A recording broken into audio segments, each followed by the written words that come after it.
The Art of Yes. Interview with Susan Messing.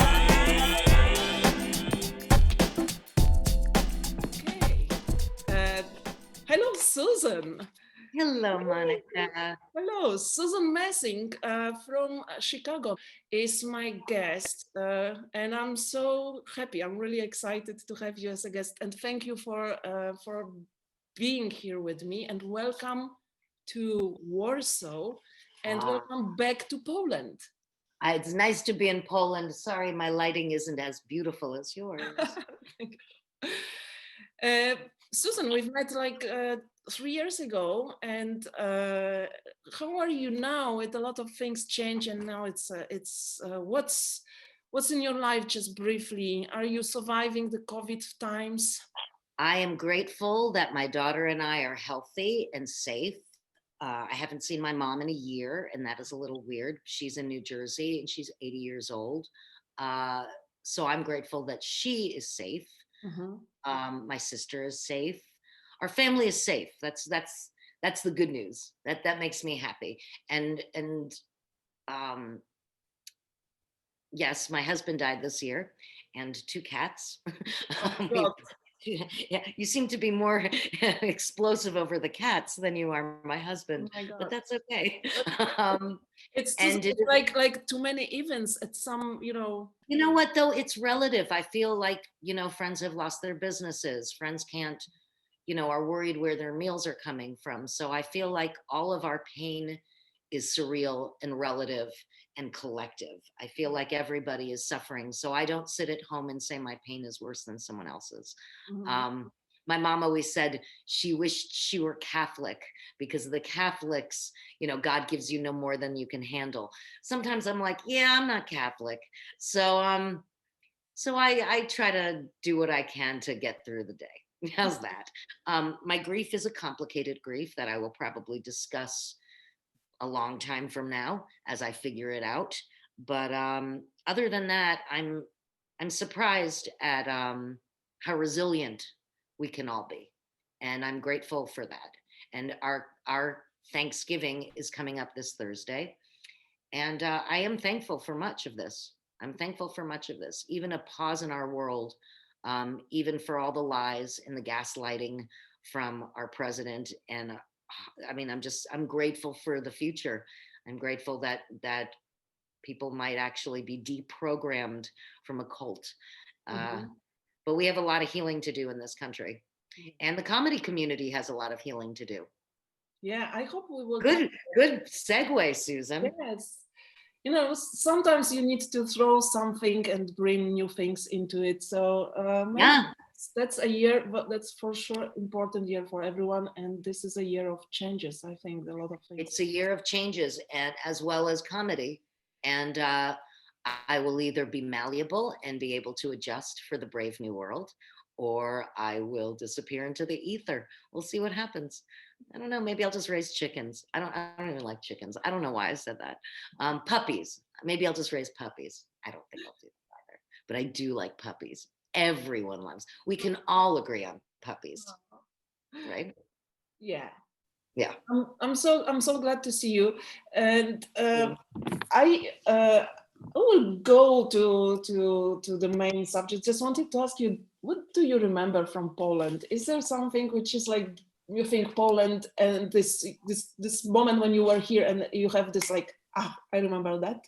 Well, again, I might be Polish. I don't know if I'm Polish or Russian. So there's a 50-50 split because the borders kept going Russia, Poland, Russia, Poland. So I think I came and thought to myself a little bit, I bet I'm home. I bet I'm in a shtetl somewhere. Oh, yes.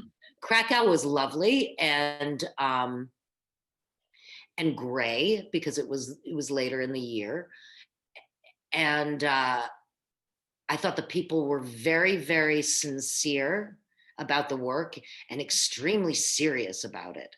It was always funny to watch the shows and watch people delight because they would come into class like this, And Rachel and I don't give a shit about anything. So I can imagine the first bits of time with us, they were like, but they figured me out pretty quickly, I thought. I thought they figured me out. I we were there during Workers' Day. I think that was what it was.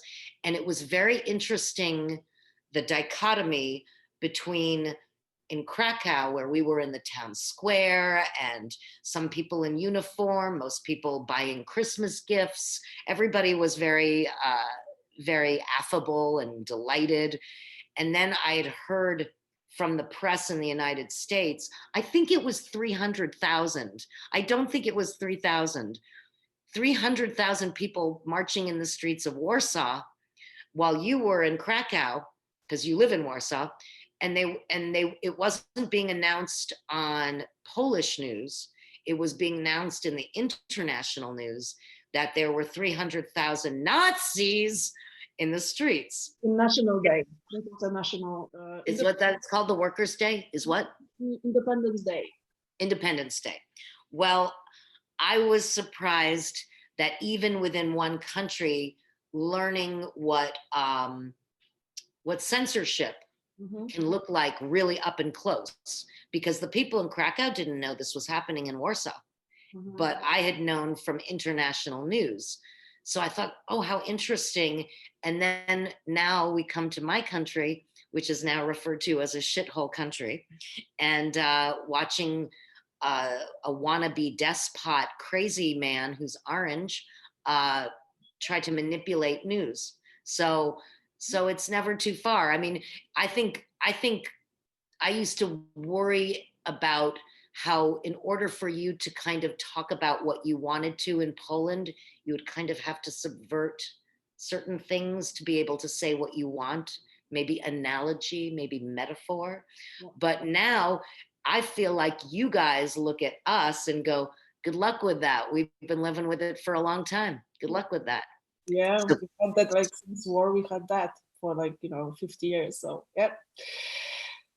Oh, so Susan, let's drop the political stuff and let's come to improv. That's why we've met. Oh, that's right. We met from improv. I think because you're improv queen, I want to talk about improv with you. Yeah, I am no queen. I'm a lady in waiting. But yes, I'm a doula. Susan, one of my very first questions usually are questions about the beginning of and start of improvisation with your life.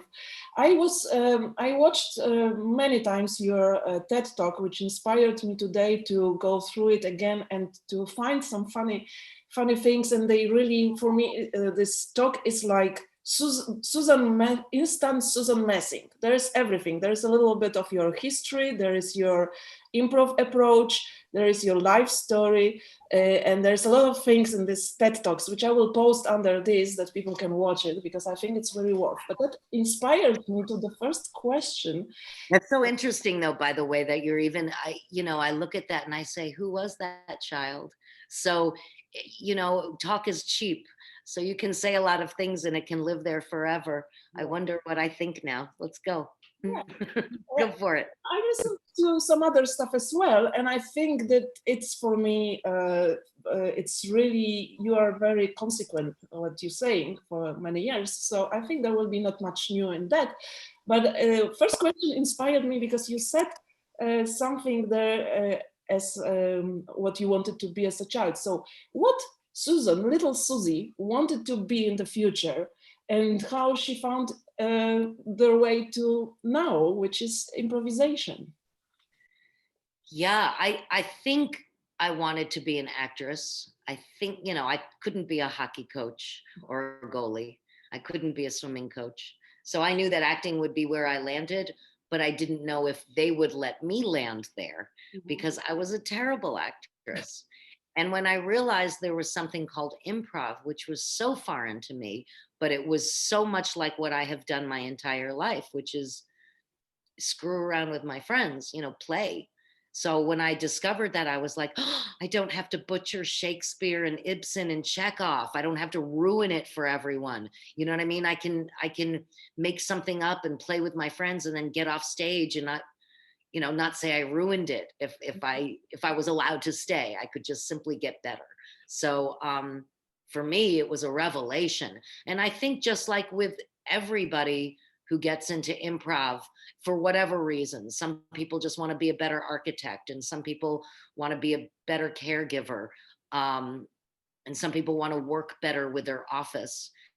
And I just wanted to immediately create comedy. And so I don't know why people get into it, but when they land there usually is that feeling of this is magic.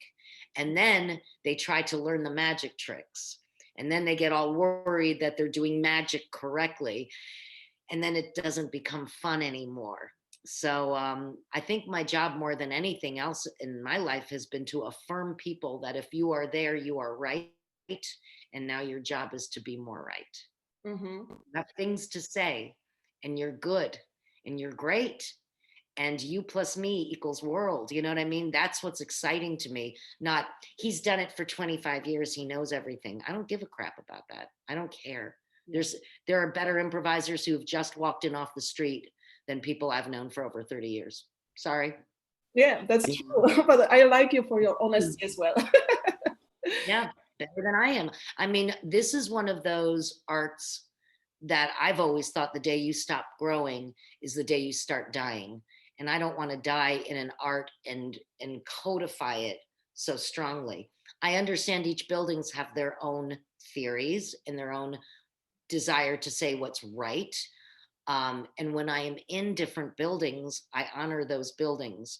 But ultimately, I'm a performer and I understand other performers.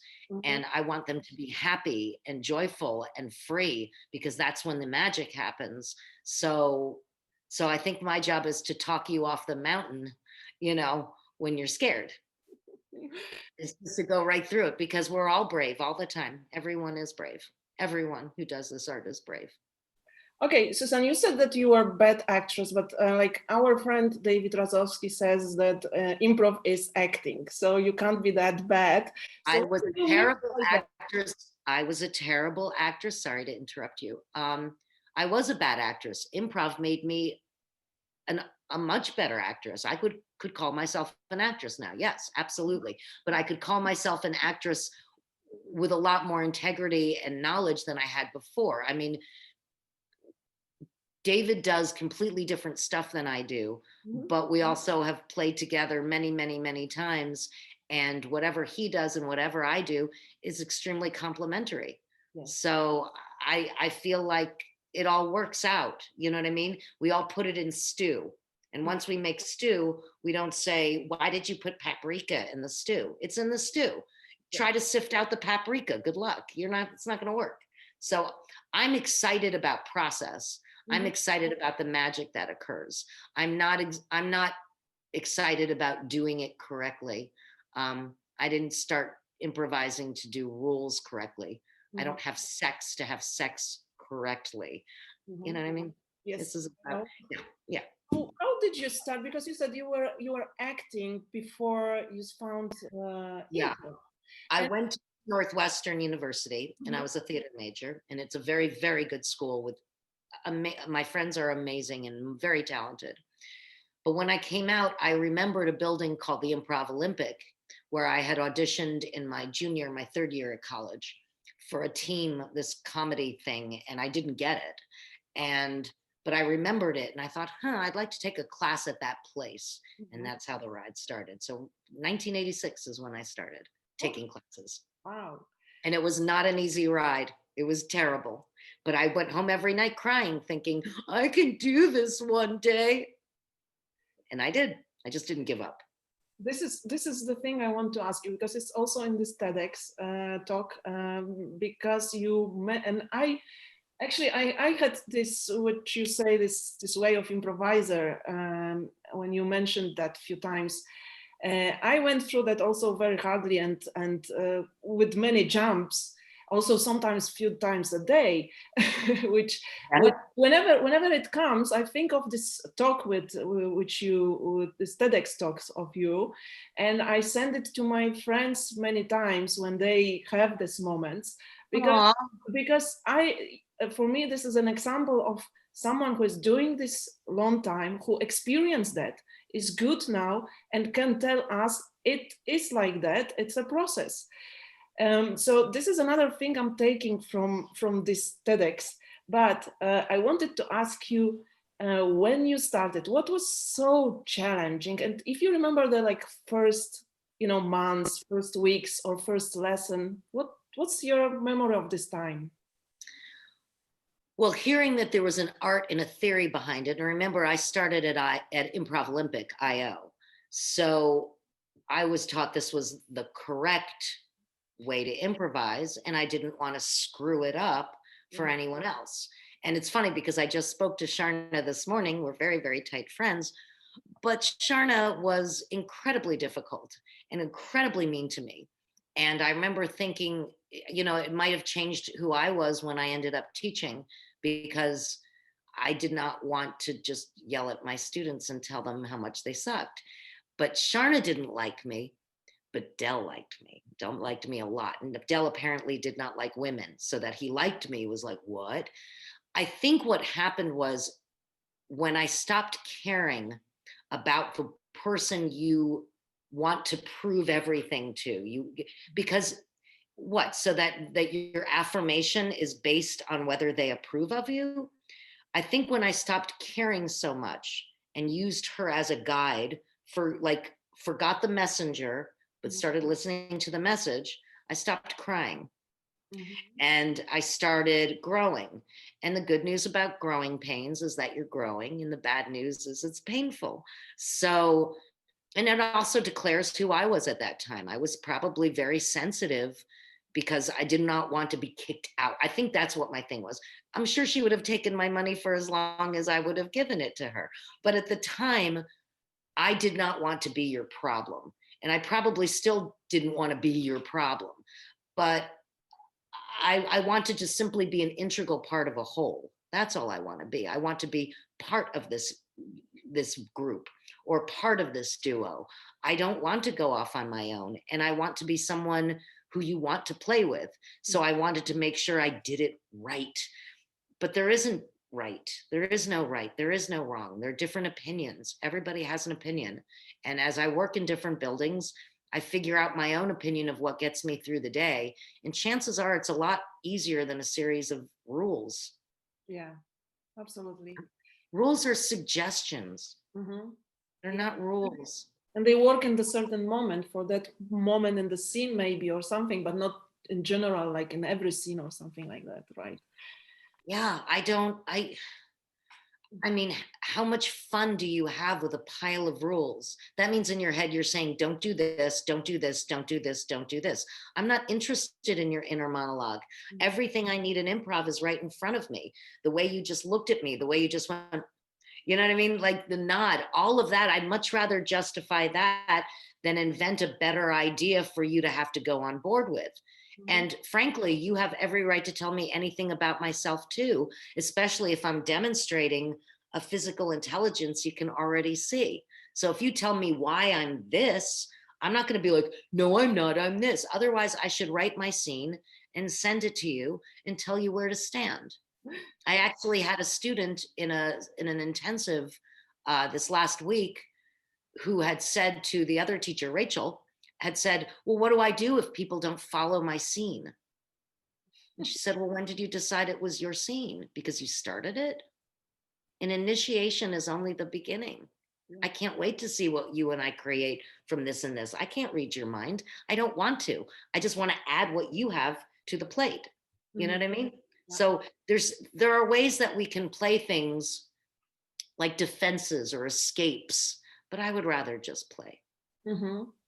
So one thing was like being more relaxed, I would say, which is also relax your crack, one of your sayings, which also is in this TEDx talk. Yeah, I was very excited to put like slides up. I had to fight for some of those slides. I really did. And it was impressive that they were so, and I was like, you asked me to do it. Give me a joke. Let me have this joke. And then they were like, okay. And then it landed. Assholes. Yeah. So one of the things is relaxing, but did you find some other things which you were struggling with in that time and now in the beginning? Because one thing is everyone is a bit stressed, or maybe not everyone, but most of the people are a bit having like kind of fear of being accepted or doing good stuff or whatever. What do you remember? What was I usually ask my interviewees about epiphanies, and maybe that's a good moment for that. Maybe you had some and you would like to share with us. I guess once I put my blinders on and said, my path is my path, and stopped looking at what other people were doing, then I stopped saying, but wait a minute, that's unfair. She did this and he did that. And why can't I do it? You know what I mean? Like I was comparing myself to other people's rides, maybe. And I believe that your path is very singular, and you bring everything you've ever been and anything you've never been that you've always wanted to be or never wanted to be to the table. So once I stopped worrying about what was going on here and did this, I got out of my head too. Because if I'm not committing, if I hear I hate myself, I wish I were never born, did I leave the stove on last night? I'm not committed enough to what I'm doing. I don't now I simply don't have time to judge myself while I'm in a scene, because if I think like this, then I go, oh, I'm not committed again. And then I recommit, because commitment isn't enough in improv. It's recommitment when you want to give up, when you go, I don't like this anymore. I'm like, well, then rub your face into it, because it was a great choice until you indicated, I suck, you suck, this sucks. Then I hate you because you told me to hate you. Yeah. So if we start following the template of the character instead of rational plot, when we turn down this dial on the inside of the scene and afterwards turn it up again, have your own inner monologue for the rest of your life. I would rather recommit to my friend, my world, and myself and see what happens. And then all of a sudden, everything becomes technicolor and beautiful again. Also, I think I had the epiphany that yes and works in life. I mean, yes, now we say that. But at the time when I first started, I think I was a no but person. And I think I have to still sometimes make myself agree with stuff. I used to get lowballed where somebody would offer me a very low sum of money for a high amount of work. And I was just learning the word no in my 40s. And I'm thinking, how do I say? I was like, no, you know what I mean? I was like, and now I'm saying, oh, I'm so sorry, it doesn't work for me. Why don't we regroup and see how we can make it work? So these semantics continue conversation, yet at the same time, I can decide the difference between compromising and what really compromises me. Because I have no problem compromising. But what I would have agreed to at age 34, I will not agree to at age 56. I'm like, no, that does not work for me. But let's regroup and see how we can make this work. Those kind of verbal epiphanies are very exciting for me, because those are applications that we can also bring to life, you know?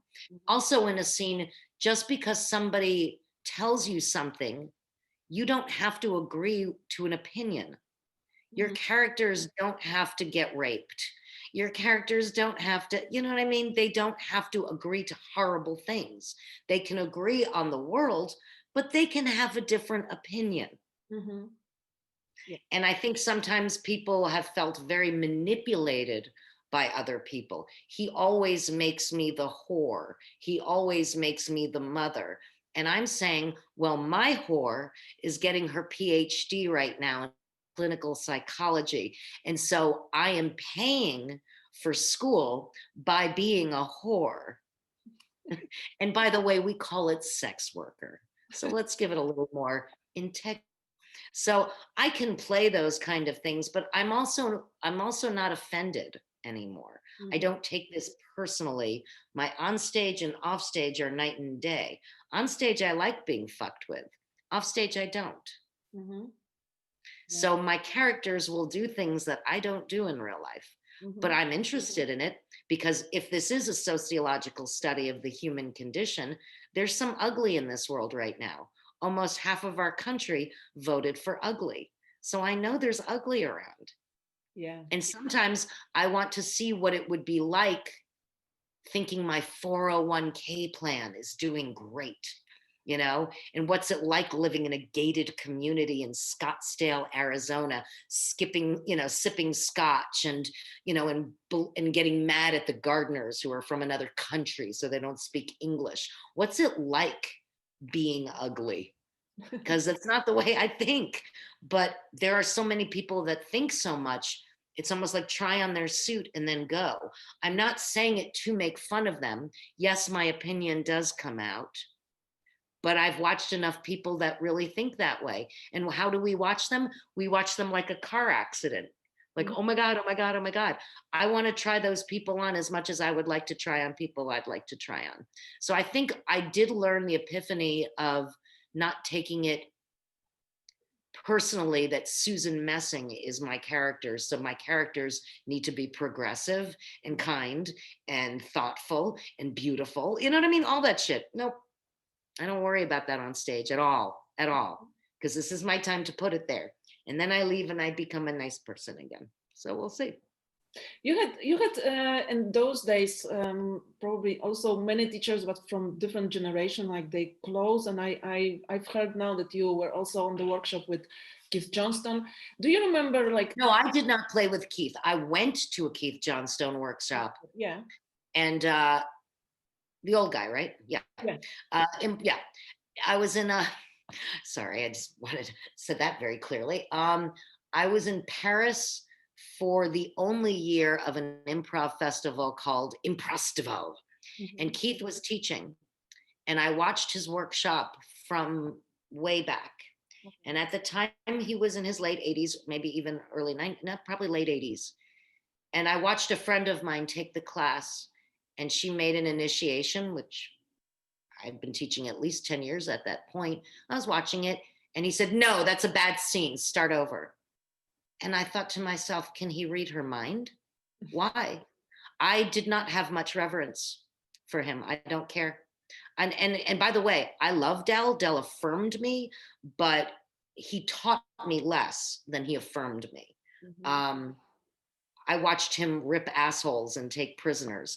I watched Keith rip assholes and take prisoners. And I thought to myself, maybe one day I'll be a teacher and I won't rip assholes and take prisoners. I don't think there's a reason to yell at people on a joyride unless they're hurting someone else or themselves. And that includes their feelings, which is my only rule I have in my house with my daughter. We don't hurt anyone else or ourselves. And that includes their feelings if we can help it. And then otherwise we apologize.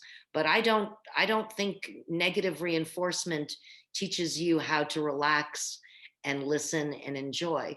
It just makes no rational sense to me. So hard asses, I understand the hard note, but I don't think the whole time needs to be the hard note. But do you remember from that time of your beginning, a note or something which you got from any teacher, which like gave you something, like improved your improv or gave you such a direction that you felt like, oh, that's important? That's Mick. Mick was the first coach and teacher that I ever had that I went, not only do I absolutely understand your perverse, kind of twisted view of comedy, he pretty much, I don't think he said it like this, but this is how I heard it. It was pretty much, if you're on stage, you belong there. Now what? And that to me gave me a foundation of don't drop your shit. You stay there. You're right. You just don't know why yet.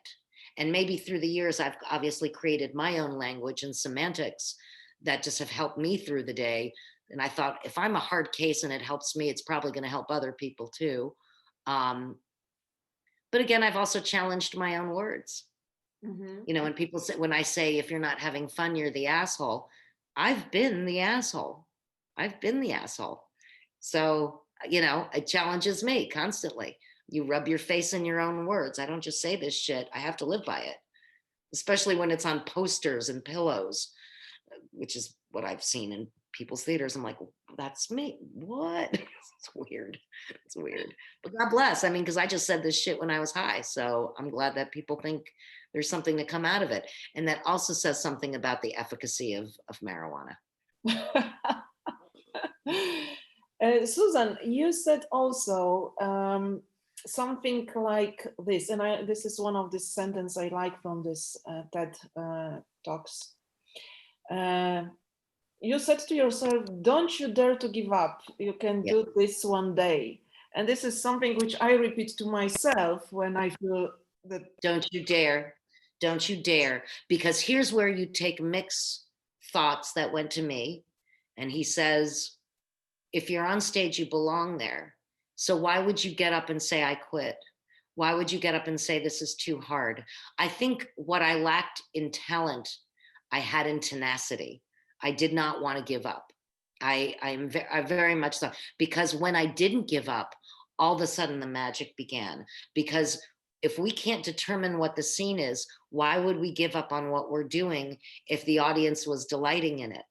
You know? So why would I decide it's not good enough? I'm sure that I just need to stay where I am and make it even better. So that to me seems ridiculous for us to give up. And if there's no other thing that I have put in this improv world of don't you dare give up, you better believe it, because somebody crushed your soul. Somebody told you it wasn't good enough.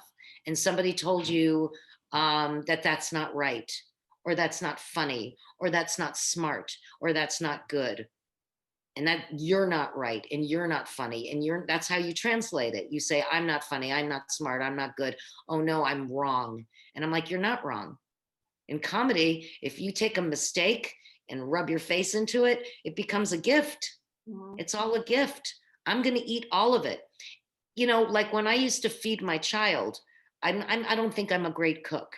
If I say, I don't know if this is good, then my child says, I don't know if I want to eat it. If I say food, bitch eats, you know, that's how it works. That's how it works. And so I stopped apologizing. And I started recommitting. And that is, if I can pass that along, you know, beyond some other things in my life, I'd say my work here is done. Because people need self-permission even more than they need permission from someone else. Because that little thing inside of you is what keeps you propelling.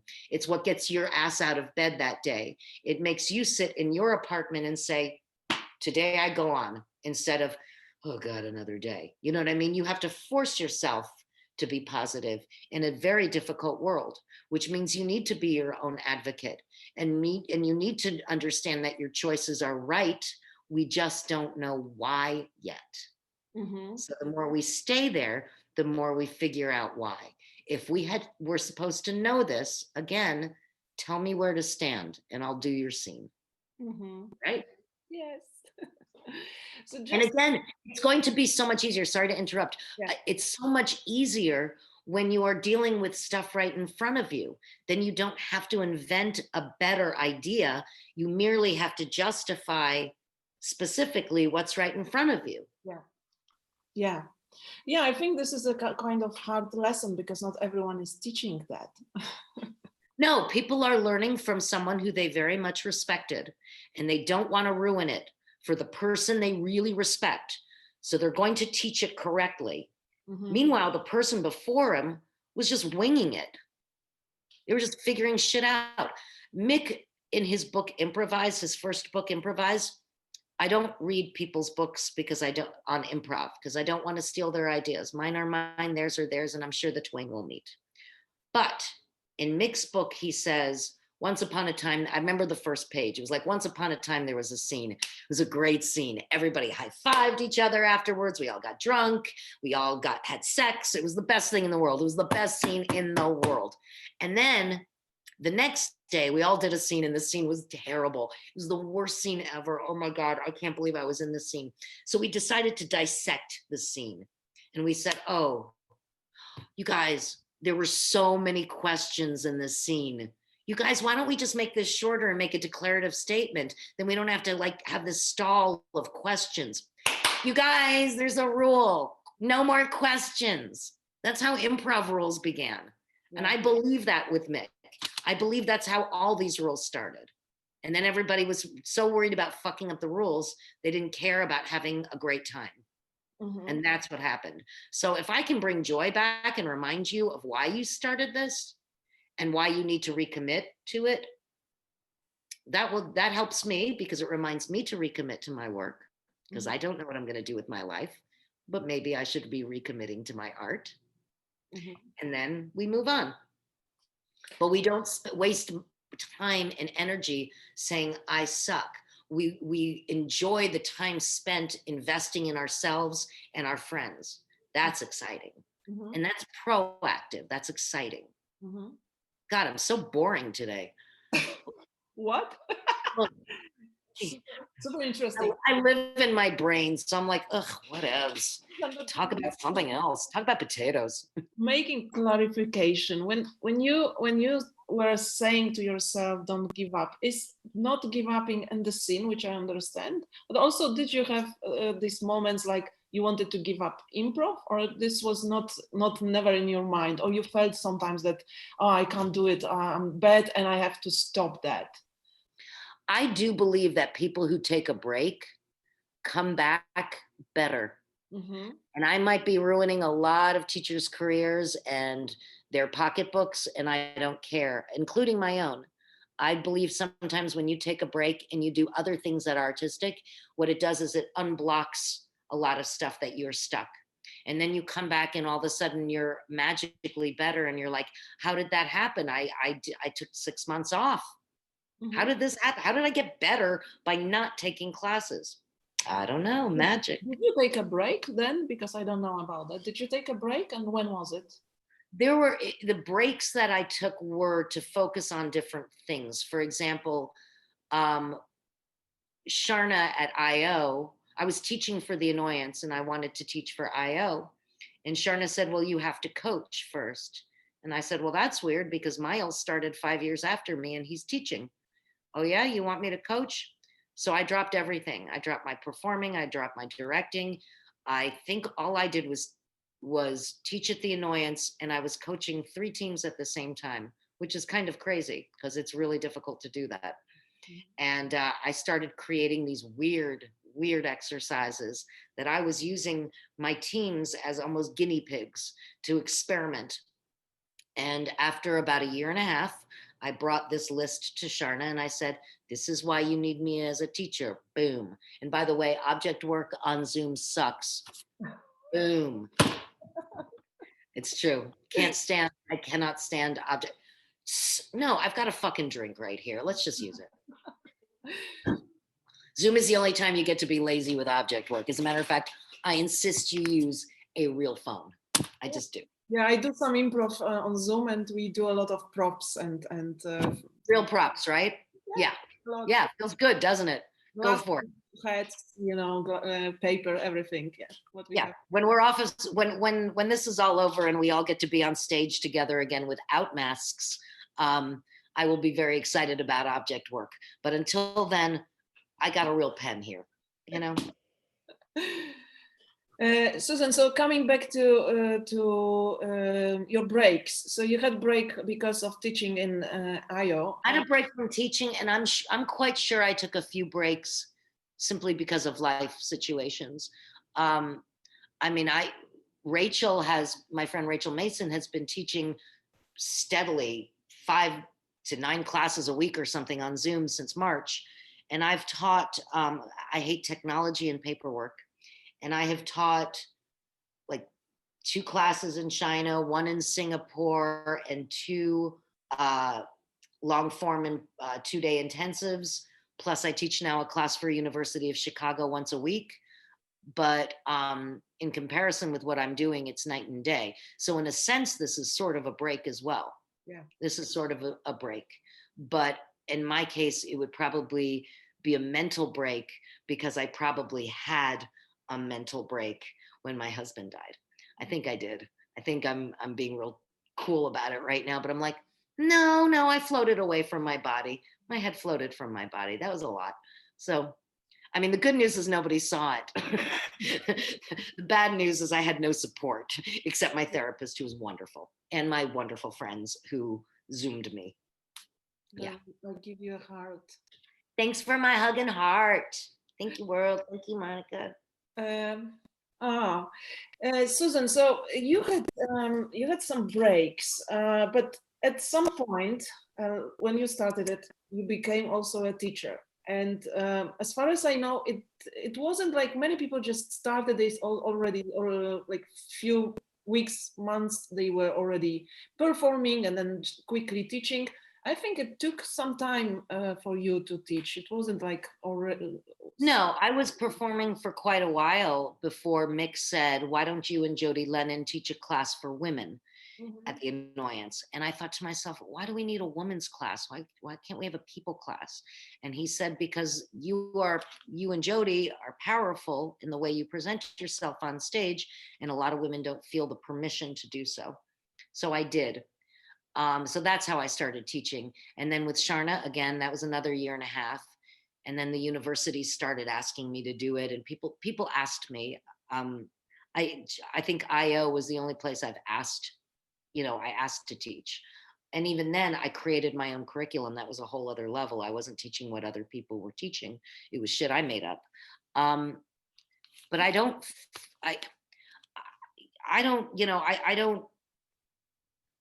I never thought I'd get to be a teacher. I just remember thinking when one teacher had a rolled up newspaper and he used to hit us with it again.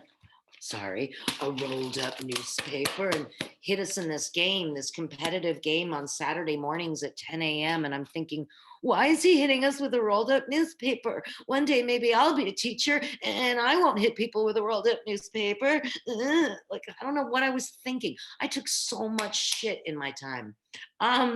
But I did become a teacher and not hit people with a rolled up newspaper. So at the very least, I have fulfilled that thesis. But again, I did not say one day I want to be a teacher. In my mind, I was trying to save people time where they would feel bad and let them feel good. So when I pursue joy in the work, which is kind of what you see me doing, or I deal with frustrated improvisers who are already sort of there, um, then I feel like I can be helpful. But other times, I mean, I can take a look at it and go, I know what needs to be done. You know what I mean? And that's just time and experience, but that doesn't mean I'm so fucking great. It's still only my opinion, but it is my opinion that gets me through the day. And I do have a visceral and empathetic response to you. It's not sympathy, like I never go through that. It was I believe maybe I had to take the hard road simply to learn how to make the road easier for other people. So I'm excited always about what the new generation will bring. Sometimes it's this beautiful confidence, you know, almost cocky. So I don't, I have to recognize where it is helpful to have that beautiful confidence and where you might be fucking over your friends. So, there's balance. There's balance in it all. And now that Second City and the IO and the Annoyance in Chicago here are struggling and this world is closed, um, it's not just COVID. Black Lives Matter and a lot of marginalized groups who have felt that they've had to suck it up for comedy, like I did when I started as a woman in comedy, um, they finally feel brave enough to speak, really speak their truth, and really hope that there is change. And I am excited for them. I'm super excited for them. I do believe that the buildings, the large buildings that people are complaining about, I do believe that they could possibly be dismantled and reemerge as the same buildings with a different voice or a reminder of what their voice really was to begin with. Mhm. But I also believe that people need to be brave enough to start their own theaters because they're right. If they do have a unique and beautiful voice, which I know they do, they can start their own theaters now. And I will be on board to support as anybody who wants to start something new, Mhm. because then your own voice is heard, you know, because we keep relying on the people with money to tell us, to affirm us and to hear us. And sometimes they go, nope, it's not us, it's not you, it's the bottom line, you know. Mhm. So I'm excited to see what happens when things get burnt to the ground, new seedlings grow, you know? Mhm. So maybe it will be a more evolved and better society, or maybe we will have to be very, very polite and careful for a long time. And whatever that may be, I hope that the buildings reflect that the people who are in it, and I hope it gives a lot of other people uh, the bravery that they need when they felt that they were disenfranchised and had no place to go. So I'm excited about that because I've always been that everybody should play, but that doesn't mean everybody feels self permission to play, you know? And that makes me sad. And I want people to be happy. So. Mhm. Mhm. Yeah, I wanted to, but I have a small chapter which will lead to this subject you just touched.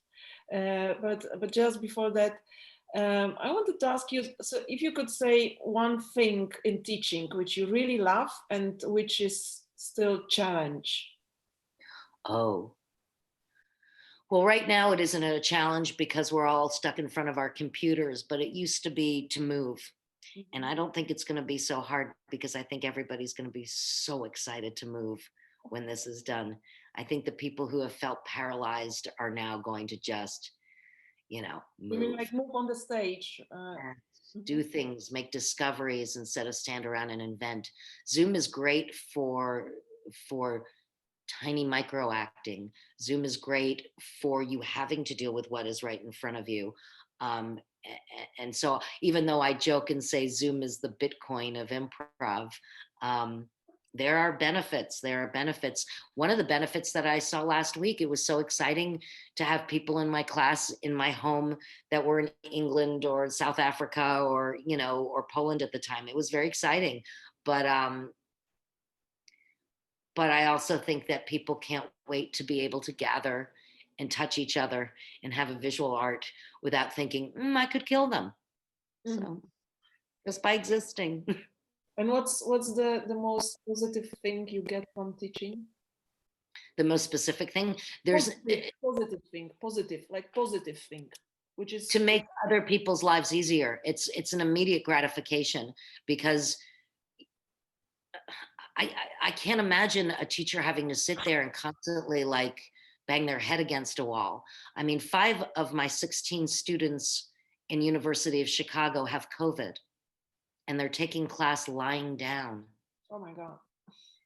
And in the beginning, what you just said was the first week or two of my class. I'm thinking, what am I going to do with these poor college students who've had so much of their college experience taken away from them Mhm. and that are quarantined in their homes and never expected college to be like this. This is so fucking sad.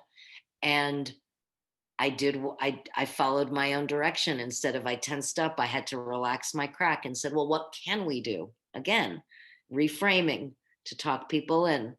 And then I realized, oh, I could make up an exercise about this. This is, I sat down for 2 minutes and made up 6 different exercises.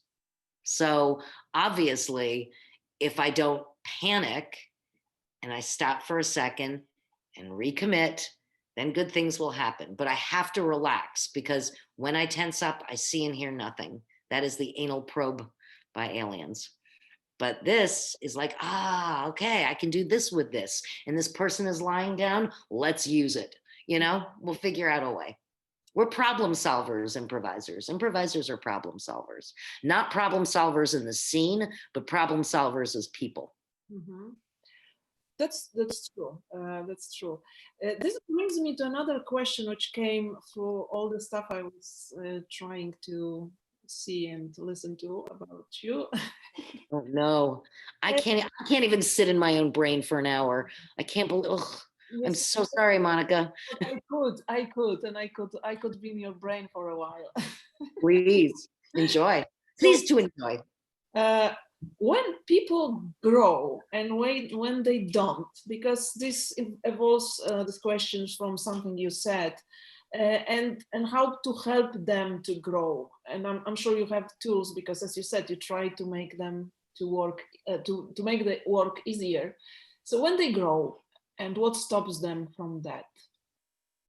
Well, I do believe that there's a lot of vocations in life that you learn a skill set and then you're done and you're the expert and now you're done. Right? There's a lot of, like, you become a lawyer, you learn about the law. But here's the thing, if you say I'm done now, that means you've become, you're stagnant, you're a statue. I want to be flexible. So to continue, there are a lot of people I've met who are older, who are actually excited about becoming more flexible. I thought I was wrong. I thought that they would become more rigid, you know, but they didn't. They can't wait to discover more and more. So that's a general encouragement. That is not, you know, it's putting people outside their comfort zone until it becomes comfortable.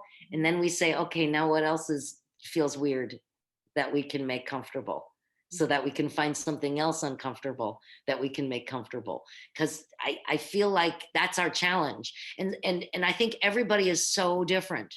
You know, sometimes people say this is the right way. And I say, well, what if I gave you this perspective? Is that the wrong way, or is it a different perspective? And then they kind of like, because they're used to one way of working, whether it be Second City or UCB or the Aya way or the Annoyance way. And I'm going, can't we make stew? Can't we all eat stew? I don't know. I just kind of inviting people into the newness. Look, like I said, we can become either more rigid as we get older, or we can become more open. And I don't have a judgment against rigidity, but it doesn't make you evolve. So comparing what, being inspired what you just have said, if you push people to explore something and like what's now because they went out of their comfort zone, is Susan Messing having like what's now moment because you're doing so long everything and you are so experienced? Do you have these moments like, oh, that's new, that's exciting, and what's now? I don't know if it's exciting, but it is new. And my moment is here actually in my real life, where I'm at a crossroads. Every day I write simply to get the poison out. And I'm thinking, oh, fuck, am I a writer? I don't want to be a writer. I just want to write on stage and have it done and leave. But I'm forcing myself to deal with writing, which is interesting because it's definitely an offshoot. It's complementary, but it's not fun. It's, I guess most writers will say it's fun to have written, but it's not fun to write necessarily. Mm-hmm. But I'm forcing myself to deal with my own truth. And so that is interesting. It's not as painful as I thought. Because if you tell me something about myself, I'm going to be like, oh, really? Because it's not new. It's just how you're going to rub your face into it. So that's where I am in my life. I think a lot of people are coming to that in their life. Did I really want to do that thing I'm doing? Mm-hmm. You know, people say that people go through, I think, 5 different careers in a lifetime. I've only gone through 1. So I don't know. I do know that this will be in my life. And I don't know if I'm using it to support something else or if it's still the be all and the end all. I don't know. So I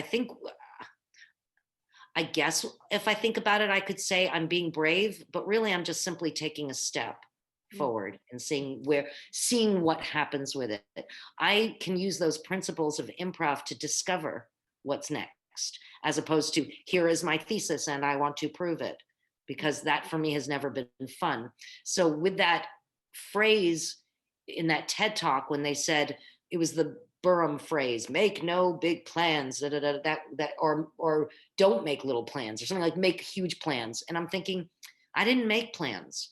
It happened to me. Yeah. I was compelled to go toward that light and then discover what that light was. Mm-hmm. And I think all good improvisers relax and can't wait to see what's next instead of I have to place this, you know. That's for the writing part of the challenge. Mm-hmm. And I don't like to write. But on the stage, when you're on the stage, this moment, like, wow, I know so much, and then like, wow, that surprised me. That's, you know, it's always magic to me. It's always Rachel places things and then she knows something will occur based on it. Mhm. including the consequence of comedy. In my case, I come off stage and go, there was a TV dinner in every scene. You guys, did you notice in every scene the garbage can, no matter where we were, was in the same place and we used a garbage can? Of course I placed it. But in my case, in my head, I'm so stupid, I think it's magic. So I'm still delighted by, shut the fuck up, that came back around like magic. And I just plucked it out, as opposed to the fact that I was the puppet master. I don't think that way. I still think it's magic. And so it's very complimentary with people who are this, because I'm like, I'll play your game and I've got my game, and I can't wait to see how, I mean, yeah, I know that if I do your thing and heighten it, we're going to get comedy out of it. But I also can't wait to, like, you know, we can go eggs, bacon, toast, breakfast. Mhm. In my case, sometimes I vomit and I go, what the fuck was for breakfast? Oh, fuck, oatmeal, you know, like mystery melon. What the fuck happened? You know what I mean? So I'm excited by the discovery of that. I do say that even if I think that I'm exhausted and old and over everything, I have a feeling when I get back on stage, it won't be like, oh no, I haven't improvised for so long. I think it's going to be like, bring it, bring it. I can't wait to eat this place up. I can't wait to eat this shit up. This is good shit. That's what's going to happen, because we're creators, and I don't have time to judge it. I just have to, I will just be so excited that there will be a human being in front of me. I think everybody will. I think people who think that the closest there to a human being is a handshake, I think they're going to be hugging that person. And I'm already the golden retriever of people. I've already slid under your arm and I'm like this, so it's going to be worse. I worry about all of you when I meet you all again, because you're all going to be like, she hugs too hard and she never lets go. All the scenes will have a human touch and humans touching each Yeah, other. good luck with that. All I've got to say is good luck with that, everybody. Good luck when I come back into the world. You might not want, or you might, Rabbit. You might want me to stay on Zoom where it's safe. Yeah, maybe. Because I don't have a lot of faith in boundaries. You know me. Or maybe I come when you just are done with that, when you hug everyone and you just come down. Maybe it's just a gaping hole that will never be filled. You never know. We'll find out, right? Yeah. That's the first thing that amused myself all day. I was like, I'm the worst. I'm the Yeah. worst. Susan. Yeah. Wow. Wow. I don't know what to do with what you didn't answer any of my questions, Susan. You just started talking. Good luck with that. Oh, God bless. I have You like gave me a spreadsheet. Holy shit. shit. I'm prepared. Guess what? I'm not. What I will ask you now, we as improvisers, we talk about being present. What that means to you, and in my own experience, is that until the moment we learn about it, like when we start to improvise, it's a pretty long time until we discover what's being present in the scene, what that means. And also it's not so many teachers which we can find which are really focusing on that. What that means for you, and how you teach being present.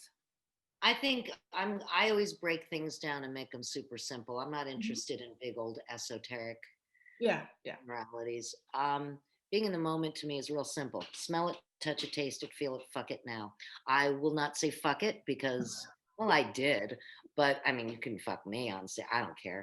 I have no boundaries. Most people do, so don't fuck it. But I smell it, touch it, taste it, feel it now. So if I don't understand it, I make sure anything that makes no sense, I run towards. In life, when something doesn't make sense, you go, I'm going to back away. I'm going to think about it and I'll come back. And you don't have that luxury in improv. So when you don't like what you're doing, if you don't like where you are, again, I turn down the dial of I hate myself, I wish I were never born, and did I leave the stove on? And I say, you recommit to your partner, your world, or yourself, and add more specificity to that. And that will cure that weirdness, that ambiguity, which you thought the ambiguity was safe. This is fun. I don't know what this is. It sure as hell isn't fucking fun. Mhm. If you tell me this carnival cruise is fun, then all of a sudden my imagination starts going wild because that specificity makes me want to eat it. So again, to force people to go back to what they did or said at the top of the scene, or how they appeared at the top of the scene, reminds them, oh yeah, I did that. And now my reminder to them is, that's great. Now make it more great. Mhm. You stay there and you add more specificity to Mhm. that. What happens is people, it's like building a house. You start building a house. This is your scene. You're building it. And then you're like, oh, I don't like this house. I don't like this house at all. It's fussy. It's boring. I hate it. So you decide you're going to, you know what? I'll deal with this later. I'm going to build a koi pond. I'm going to put beautiful koi fish with the weird eyes. I'm going to make them a big pond, probably bigger because koi, like people always say, I should have made my pond bigger. Great. So I start putting in a pond liner and dig and the whole 9 yards. And I'm like, why did I ever think of a koi pond? Ugh, I hate this. I'm going to build a retaining wall. That's what I'm going to build. That's so now I have like half a basement, a pond liner just scattered on the ground, 2 dead fish, and a rock. That's what I've got. So now I'm going to make you go back and fucking build that house. And then, you know, that house you hated, you're going to build that more. And you know, that koi pond you thought you're going to deal with, you're going to deal now with a house in the koi pond. Oh, you put in this. I won't forget this retaining wall. You fucking started it. Let's rub our faces into it. So now we've built a compound. You don't get to decide that the first thing that you like is a game, because chances are you might not like anything you did. But I was interested in your compound, and I was interested in you just making a house in a koi pond, or just a house. But you decided it wasn't good. And I'm going to remember all of it. So I'm going to, as a teacher, I'm going to remind you of the things you did and said. Mhm. Because it's right. We just don't know why yet. So you stay there. And now the more you build, the more you discover you build a ranch style house on one level. The more you discover you have created a fussy Victorian. You know? So I want you to stay because you are right. And that to me is being in the moment, Mhm. not talking about the moment next. I don't care if people, here's another stupid rule. We don't talk about the past or the future. You ever hear that rule? I've heard that too. Or even at Second City, I heard, we know each other for at least 6 months. And I'm like, well, I just fucked a stranger in an alley in a scene. So I guess, oh, well. You know what I mean? So fuck that. I have no problem with you talking about the past or the future as long as you have something here in the present to demonstrate it.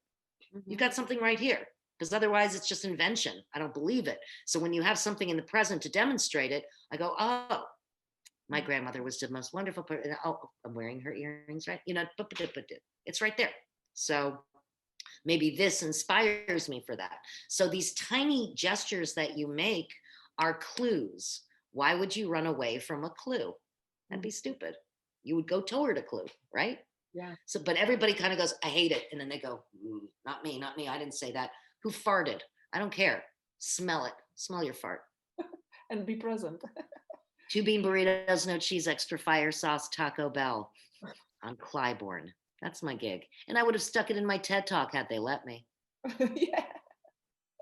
I would have talked about farts in a TED talk. Sure, why not? Yeah. If you're dumb enough to hire me for a TED talk, I'm smart enough to do it. Actually, I've done 2 TED talks. The second one was filmed so poorly that I couldn't post it. It was filmed as though I look like I'm in front of a window at a like an hour motel where, you know, you just go to, like, it looked really creepy and disturbed. And I was like, you guys filmed this and you're like a tech organization and you did a horrible job. So nobody's ever seen it in public. The first 2 minutes I'm in the dark as if they had forgotten to take the lens cap off. Oh. It's a TED talk, but I kind of went, oh, I've already done one. So the second one's kind of bullshit. Who cares? I want to ask you, because I'm not sure if I remember that correctly, but I think I have an impression that you said once about the TED Talks that it's not me in this TED Talk. What that could mean. But you said I don't, the second, like I said, the second one never went public So because it's I would. about the one I've seen. So, The one you've seen is who authentically I was in 2014. Um, I've discovered things since then that make me evolve as a person and also make me want to recognize that talk is cheap. What was Talk is cheap. challenging in that? Like, What? what was challenging in this TED talk?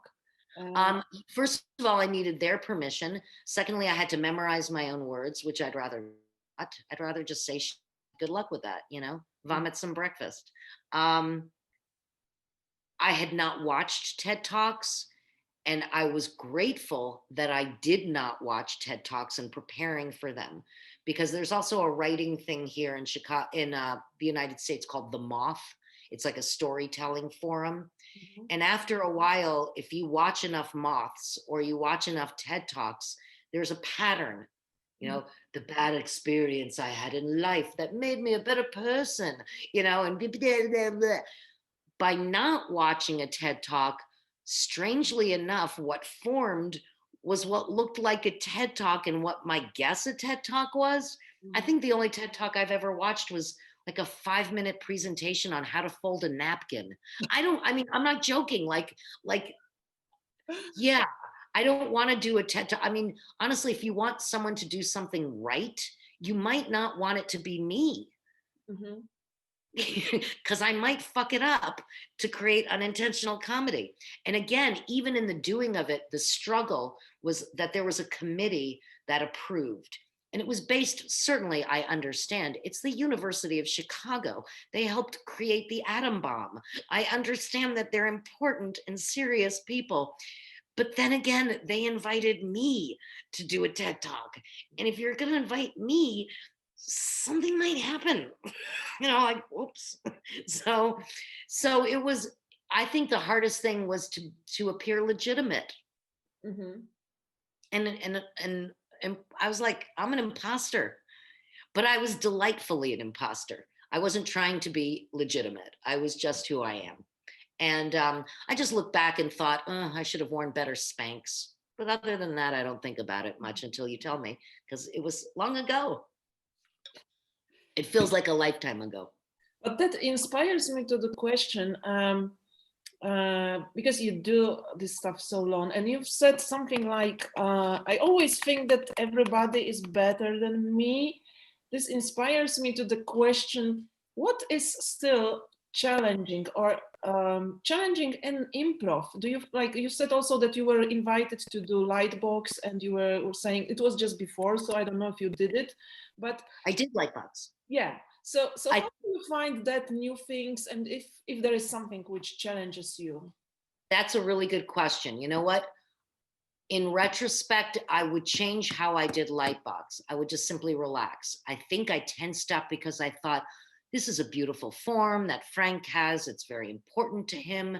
This is serious. I don't want to fuck it up. I don't want to ruin someone else's shit, because I have no problem ruining my own shit, because my ruination is actually my comic gift. So I don't worry about that. I'm known now for formlessness. I do your Harold, I do your deconstruction, I do your movie, I do your musical option, I do your form. Everybody thinks they invented the wheel. I don't give a shit about that. For me, things do come back and tie in like a one-act comedy play, because I trust that they'll come back, and I can't wait for it to. So for me, it's still magic. So when you say is correct, that's why people freak out when they learn the Harold, freak out when they learn the, I don't care about the bat. I don't care about any of it. It's just a house where them bitches live.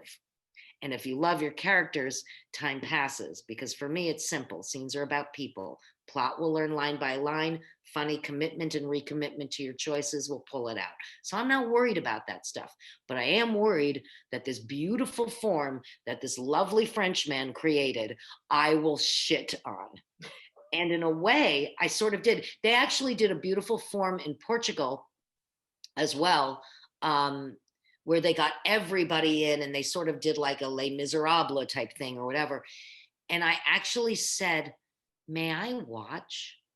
instead of being right in it. I didn't want to be in it. I wanted to watch it, because all the time I've always like, don't get the luxury of watching it.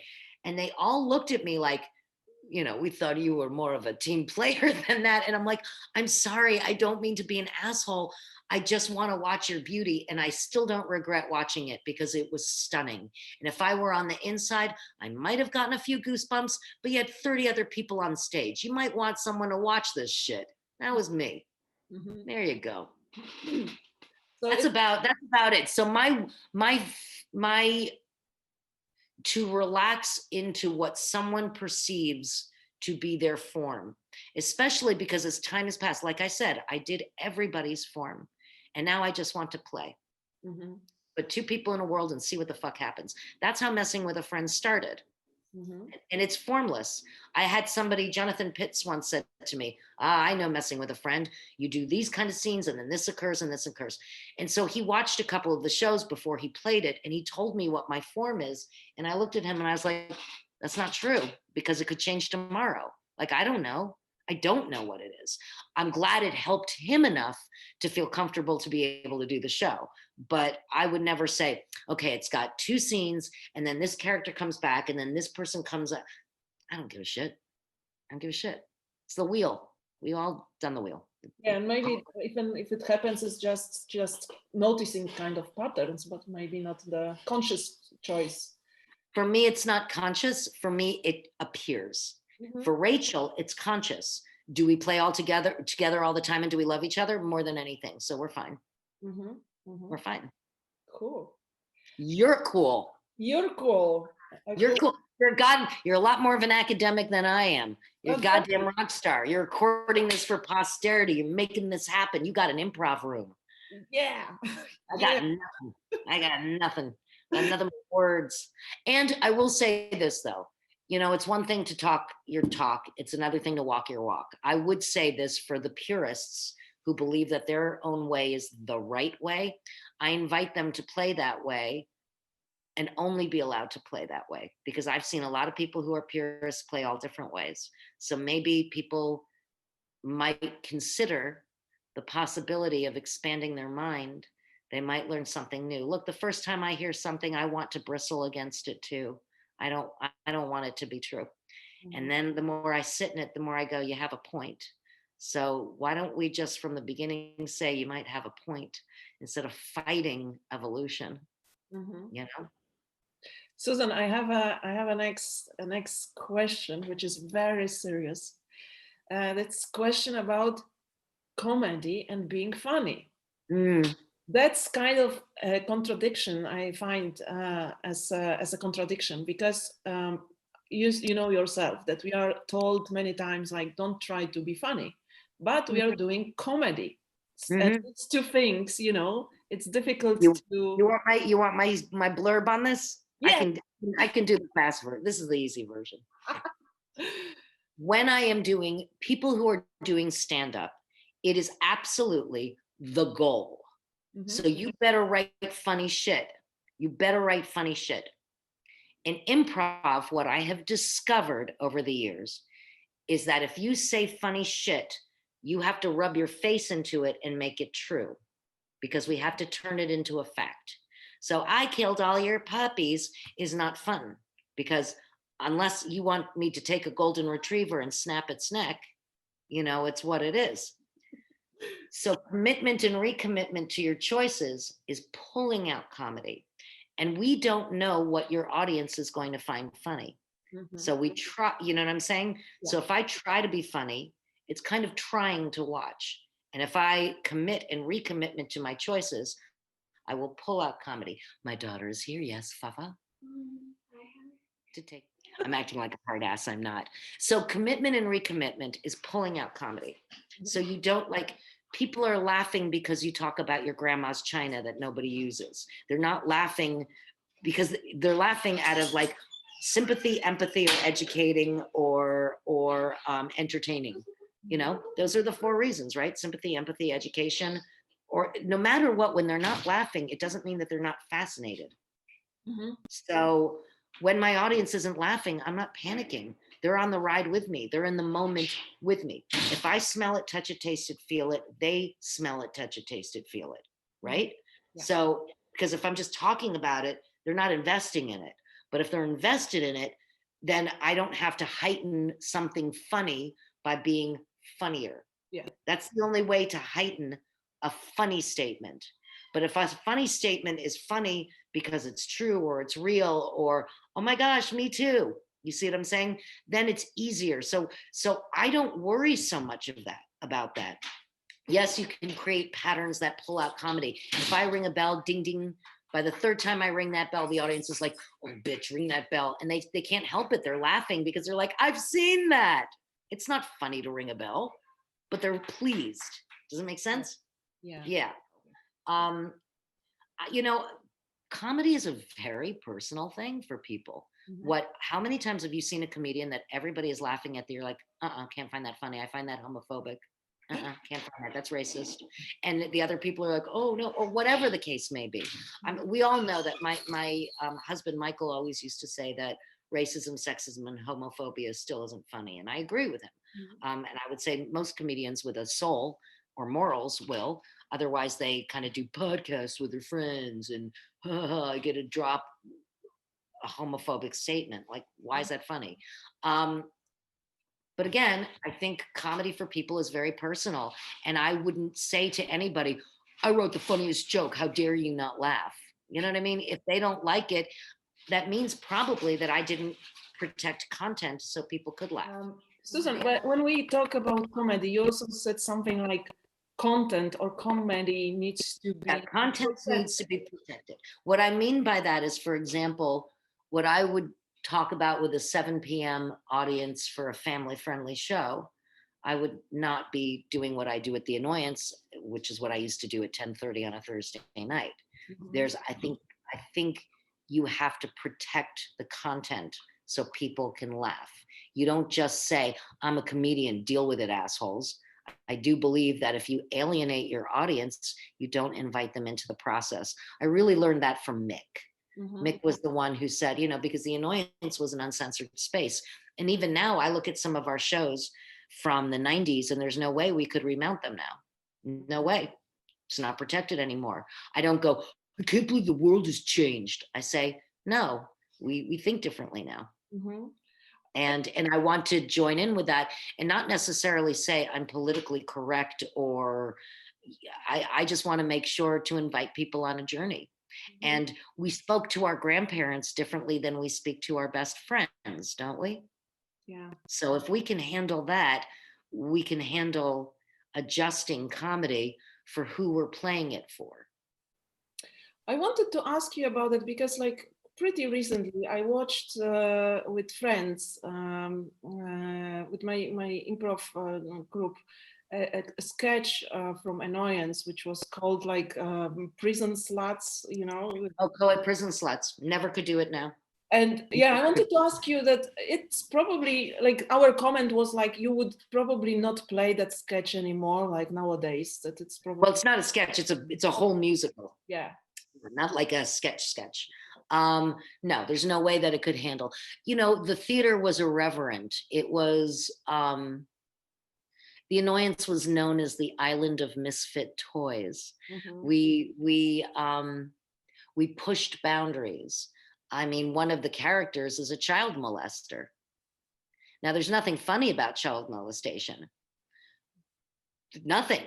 But slick, the way that Eddie Furman portrayed it was a way that at the time, and we barely slid it under, that he was able to be there and still be a comic character.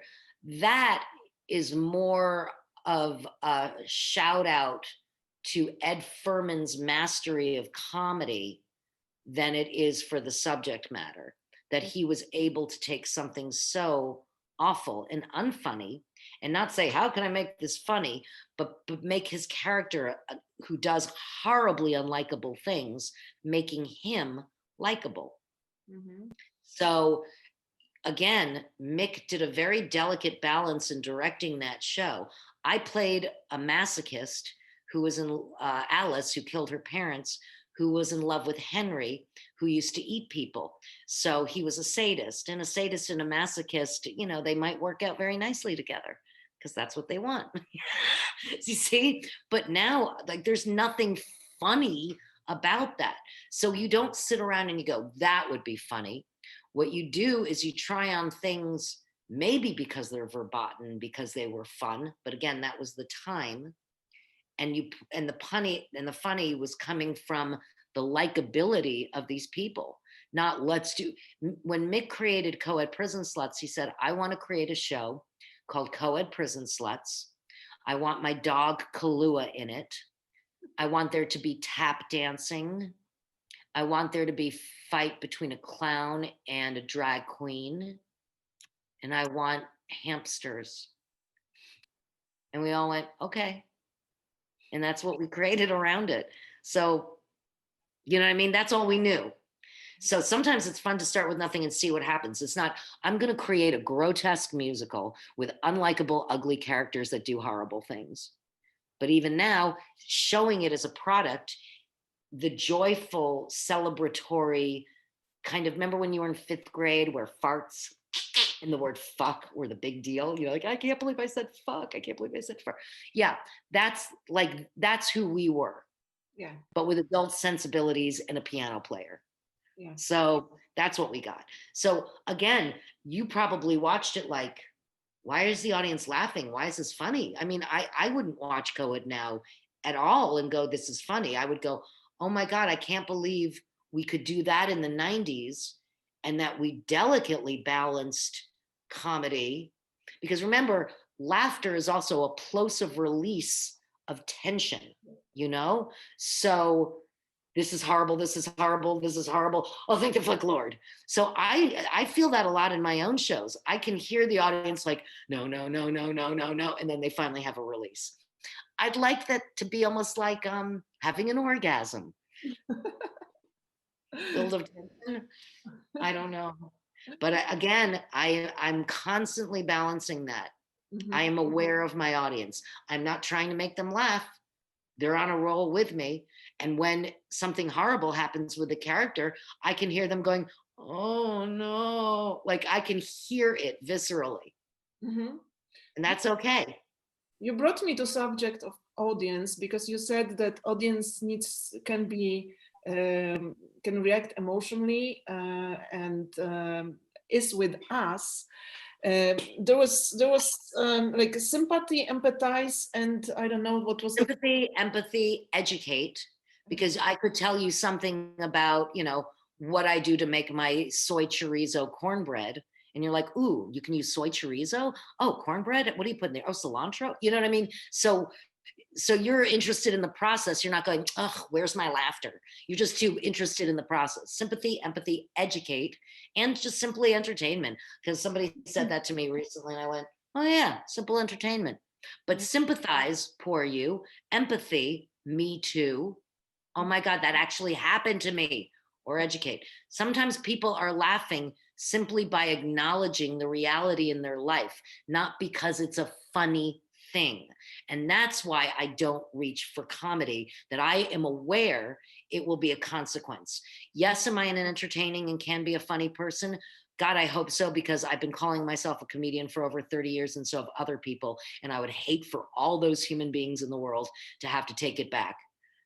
Messing, never a comedian. I don't know why I said that in 92. You know what I mean? Like, and even then, 92, gotta bring your pen back. And even then, while you're smoking a pen, oh, yeah. And touching these two subjects, like this brings me to I heard you saying probably even twice that you would recognize it goes to different schools of improv and also. Yeah, by the way, while you're saying this, please know that nobody will watch this this interview until I die if I continue to speak this long. They're gonna be like, oh my God, the sound of her voice makes my cat scream. No keep going. This is more than I've talked in 7 months. Let's go. Keep it moving. Yes, Susan, I got you finally. Oh God, you got me. Jesus Christ, you do. there is this there are different schools, Yes, and they teach different stuff, yes, and they do. how you can see from your experience, how does this, how did it change from what you, when you were starting improv, and how it is now? Because you mentioned a few times that you could recognize, even when we talked in Krakow, you said like, I can recognize if somebody's playing the 97 style, 2001. Yep, And if you can give examples, what's the yep. significant thing for this years, it's fun to hear it. But how that changed, how improv and teaching improv changed since, like, during the How last does year? teaching improv change? I don't know if it's changed for me. I'm probably a lot softer than I am. Mm-hmm. In the beginning, I was so excited about having everybody like be able to have the information that I had to make my life easier. That I was almost like, blah, blah, blah, you know what I mean? I was too fervent. Now I've just kind of relaxed my crack about that as well. You want to listen? Great. Don't want to listen? Great. I'm cool. um, but I do believe that people want to honor the building that they are learning from or the human being that they are learning from. And so I think they don't want to be disrespectful. And because people grow up, and if they become an electrical engineer, if you do something incorrectly, you could cause a great accident. So maybe they think about that way in their group. Just like even now, I don't want to ruin Frank's light box. I don't want to ruin it. But then again, if I go, I was chosen to do this for a reason, and I trust that my shit and your shit will work out just fine. That's the way I really think. And when I remember that, I just do my best work. If I'm awake and alert, it's going to be a good show. If I'm not awake and alert, it's not going to be a good show because I'm going to have to wait more time being awake and alert. So I would rather just be a good show and be awake and alert. But I think with these people who are very, very worried about fucking it up or making sure that their teacher, they want to honor their teacher. I think those are honorable intentions. But ultimately, my hope is that you become the kind of improviser you want to be, doing the kind of work you want to be doing with the people you want to be doing it with. And in the meantime, though, you would be able to play with anyone. When I am in, I did a scene in Gothenburg, Sweden. There were two people from Israel, two people from Italy. Matt Bartz and I were speaking in English. Someone was speaking in French. I'm sure there was Portuguese, Sweden, people from all over the country, all over the world, actually, I'm sorry. And they were all in the scene, and nobody understood each other's words, and everybody understood what was going on in the scene. So it kind of says something, it kind of says that it'll all work out. It'll all work out. That's my hope, is that it'll all work out, and that most of people's struggles happen within themselves, and that if they recognize they're on a lifelong journey of learning, and that most teachers go into class so that they can become better improvisers themselves instead of a guru, because I think that's foolish, because that says you know everything. And I would hope that you would still be learning too, right? So I don't place much stock in I am the expert. Um, I am the objective I at that moment, and here's my opinion, and you will do whatever you can with it. I will also say this: I would like to talk to people in the way that they can listen. Sometimes people are really fucking harsh, and they're like, well, the truth is the truth. And I'm like, or the note is the note. And I'm going, what made you such an asshole that you decide to spread non-joy in this work? I'm not saying babysit people. There have been people I've had to take aside and say, what the fuck, man? I want you to be able to be someone people want to play with. And right now you are alienating yourself. You don't get to hurt people, literally or figuratively. You don't get to do that as a person, because that is what's going to prevent you from playing with other people. Not that you're inexperienced. No, it's your asshole as a person. I don't want to play with an asshole. I don't feel like it. I don't have to. I Mhm. got plenty of nice people. Our world is some of the nicest human beings on the planet. Yeah. And again, I can't be the asshole. So I'm constantly having to check myself at the door. How wonderful. How Mhm. wonderful that we all have the option of evolving. Mhm. Yeah.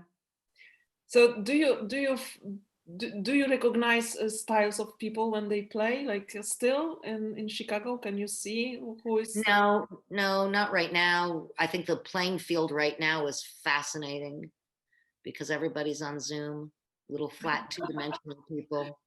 I Yeah. think the playing field has changed in a really good way. People who maybe not who felt very verbal but not very physical right now are very delighted with themselves, and maybe they should be. People who are physical but are afraid to put their words out there are maybe a little more struggling. You know, people who would like to move and feel restricted are finding new ways to move. You know, and people are adjusting their energy levels so they don't always, like, if my energy level was played on Zoom, I might look mentally disabled or crazy. I need to always dial it down a little bit, otherwise I'm going to get cut from your movie, and also I'm going to look crazy. So there you go. So I mean, so it's a constant adjustment right now. But again, some people who might have felt a little too scared to be in a classroom, I'm not talking even about COVID, but might have been scared to be in a classroom, do feel a little, is this the push that makes them brave enough to take an improv class? Great. Mhm. I don't care how you got there as long as you did. Once you're with me, I can't wait to play with you, and wait to glean more of your imagination, because that's what's important to me. Because Mhm. you have something to say, and I can't wait to hear you say it. And you also have something to do, and I can't wait to be inspired by what you do to maybe justify it for you, or you'll justify it yourself. That's fine with me. I don't care who says it as long as it's said, you know? Um, Tell me, how is it? Because when you were the first team, you were like the only woman in the first. Blue Velveeta, yeah. Yeah. So how is it now? I guess it changed so much in improv and in It annoyance. has. People are becoming far more equitable, and people are really pushing to make sure that marginalized voices are heard. A lot of people have been like, there's no space for me. And you know what? As much as people would feel comfortable in their all women's group, or they're all Iranian group, or they're all whatever group, and I do understand that, because when I play with my ladies, I'm like, I'm a ladies, or, whatever, or my Jews, or whatever the fuck people do to put themselves in a box. I come from a world where I wish it was far more integrated, of, all different looks and all different types and all different physical experiences. And that's just going to take time. Zoom helps that. But again, there's a fight for equity. There's a fight for equity. Yeah. And I remember when I started, there just weren't, I think a lot of women were like, fuck this shit. I don't need this. And they all became actresses. And I was a masochist. So I thought, I'll stay. I can't believe I get to be a fly on the wall in the boys club. So the men I played with were so excited, actually, to have a real life woman on their team, that I was treated with incredible amounts of respect, Mhm. actually. Uh, you said once that you wrote a book, improv book, but you Yes, I didn't did. publish that because it was really Hateful. hateful. Where this? Hateful. It was the worst. I must have been very frustrated. And there was a part of me that was just like, suck it up. Like, literally, I had a chapter on women in comedy, because in Chicago, I thought we were so evolved as women, because 50% of the Annoyance were women, and we were strong as all fuck. And I was seeing more women really empowered in Chicago. So when I went to other cities and found, in other countries, and found the women saying, men make me this and men make me that, I was so frustrated, because we were evolved and I wasn't thinking, I wanted to just say, why don't these just like get over it? So I literally had a chapter in my book for women. It was like the women in comedy, and it was like, get over it. Tell it to your drumming circle. I mean, I was an asshole. And I was so grateful that I procrastinated on that book, because had I written it, you wouldn't be talking to me right now. My name would have been mud, and I would have deserved it. I would have deserved it. I have no problem saying that. Again, I'm often wrong. I can't wait to learn from it, you know? But at the time, I really did feel that though. I was really mad at the world, not the women of the world, not even the men of the world. Yeah, sorry for Like, interrupting. Just wanted yeah, to I was ask like, what brought you to that? you just speed up to evolution, guys. Speed up, guys. Women, don't take that shit. Fuck them. You know what's interesting? I just talked to Norway. I like to say, you know, the country. I just spoke to Norway the other day, but I was speaking to Norway the other day, and she was talking about how they didn't feel empowered in scenes with the men, how the men would flip their ideas or this and that. So I gave her some little, like, instead of going, get over it or whatever, I just gave her a few, what I would call defenses and escapes to play. And I said, this is how you empower yourself. This is how you don't drop your shit. And this is how you try this stuff on. And she was very excited to have this information. And then she came back from the rehearsal and she was extremely excited with how the women responded to it and how they were excited about implementing it. So for me, look, as long as we have something to try, we'll try it, right? And I can always come up with another idea. This person always does this thing. I'll say, what about this? Let's try this. We're just a nip and tuck. I'm here to facilitate your joy.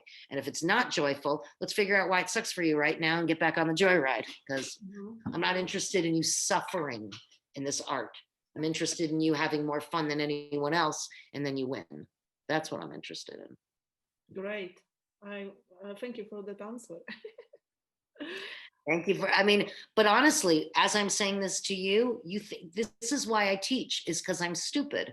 And it takes me that long to implement my own shit so that you look at me on stage and go, oh, she's so much fun. Oh, she's powerful, or whatever the fuck you've ever said about me. It's beyond, I wouldn't do that. That's gross. I don't know what you would say. I don't know. I've seen you. I love you. You too. Girl, I love you too. What else? Yeah, I love you too. Okay. Let's slowly go to the end, because we're talking quite long, and I don't want to wrap it up. I told you, until I die, nobody's going to watch this whole thing. And even then they're like, she's dead. Why is she still alive? I tell you, people will watch it because they love you too, and a lot of interesting things. So I hope this will be interesting for everyone who will watch that. Well, everyone, this is for me, it's not revelatory, and for them it might not be revelatory too. It might be a gentle reminder of the things that they know in themselves, and that's why I don't think teachers are gurus. I think they are there to support what you already have inside you. That's what this art is made of for me, you know. Yeah. Susan, if you could give one advice to improviser, what would that be? You know, I thought you were going to ask me what my favorite kind of tree is. I know. We'll ask you later. I would say the ginkgo. Ginkgo tree is nice. I just like the shape of the leaves. It turns a lovely yellow. Okay, my advice, don't give up. If you're doing this, you're right. You're right. Don't give up. Just don't give up. Don't give up. And if it feels creepy, do it more. Great advice. I'll do it. Honestly, how many times have you stopped it and gone into a better direction? You want your koi pond, or you want to fucking build your house? Build your house, your koi pond, and your retaining wall. Let's build a compound. Yeah. And we'll all live in it. Okay. Two last questions. What and why do you love improv that much?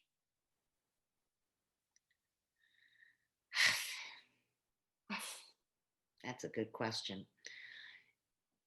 I love improv because I can't believe that there's an art created around all this shit I would do alone in my bathtub.